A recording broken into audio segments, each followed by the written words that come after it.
Welcome to the 2014 Anak TV Seal Awards. Ang pangunahing tagapagpakilala, Mikey Cojuangco Jaworski.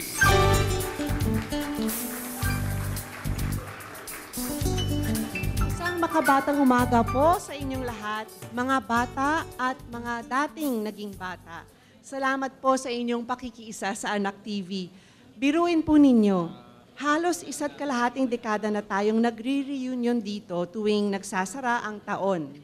Dito lamang makikita ang pagkakabuklod ng mga istasyon at mga opisyales nito kasama ang mga talents.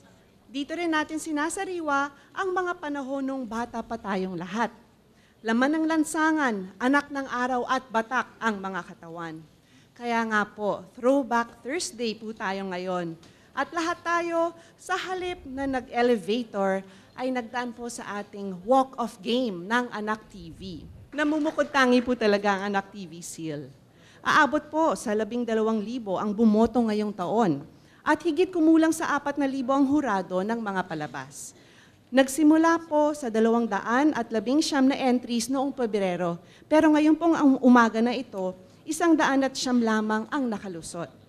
Totoo nga palang masalimuot at mahaba ang proseso na pinagdadaanan ng mga programa. Biruin niyo po, 3 ulit na isinasalang ang isang entry sa iba't ibang sulok na bansa bago ito makakuha ng Anak TV Seal. Yeah, totoo yan, Mikey. Talagang masalimuot po ang proseso. Kaya naman po, nagpapasalamat kami sa Anak TV Secretariat at sa lahat po ng mga volunteers na tumulong upang maging successful yung ating proseso.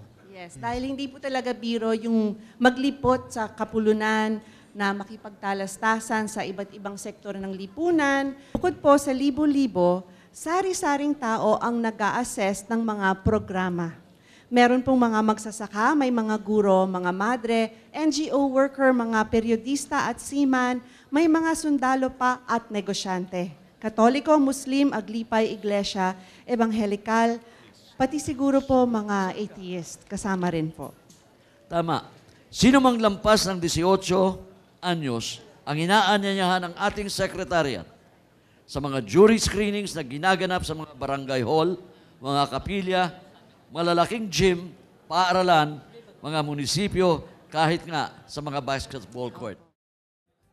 Para sa huling pangkat ng mga tatanggap ng Anak TV Seal, narito ang makabata Hall of Famer, ang investigador ng bayan, si Ginoong Mike Enriquez at si Joni Villanueva Tugna ng Light Network. Huli pa man daw at magaling, nayahabol pa rin.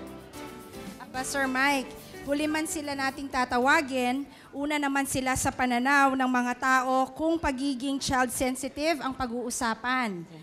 Nakasampa sila sa 3 mabusising screening at hindi biro yun. Tapos may finals pa. Okay, tama yan, Johnny. Napulsuan sila, tinimbang at pinag-usapan bago hinirang na Anak TV Seal awardee. Kaya, basahin na po natin ang listahan ng mga nanalo mula sa 2 government stations. Palakpakan!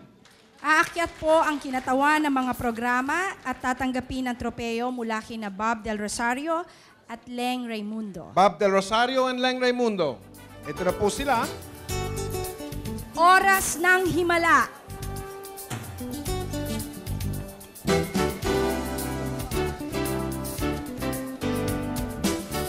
Oras ng Himala.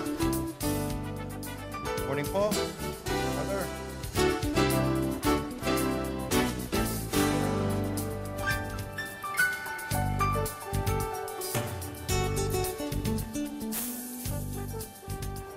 Salamat po sa patuloy na inyong pananalangin at pag-aayuno.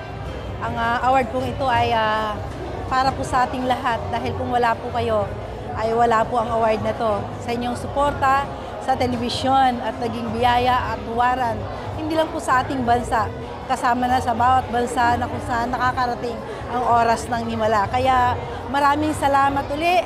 Muli ito naman po, tumanggap tayo ng isang parangal na galing po sa Diyos sa pamamagitan ng host ng Anak TV Award. Praise God. Tunay nga po na dakila ang ginagawa niya dahil narinig po natin ang patutuo ng bawat nag-MC, napakaraming napili. Actually, marami po ang natanggal, marami ang nadagdag. Subalit ang oras ng himala ay nanatili itong naging pagpapala sa ating bansa. Kaya God bless you all. Maraming salamat. So God's testimony sa oras ng himala. Programang nagbabago ng buhay, nagliligtas, nagpapagaling, nagpapalaya, nagpapala, at nagbibigay ng tagumpay sa lahat. Programang pinagbubunyi ng langit, pinapatotohanan ng Diyos at nagbibigay ng karangalan sa Diyos. So mahalin natin ang oras ng himala, ipanalangin, ipagayuno, at patuloy nating bigyan ng ating mga kaloob ng may katapatan para marami pa tayong maabot.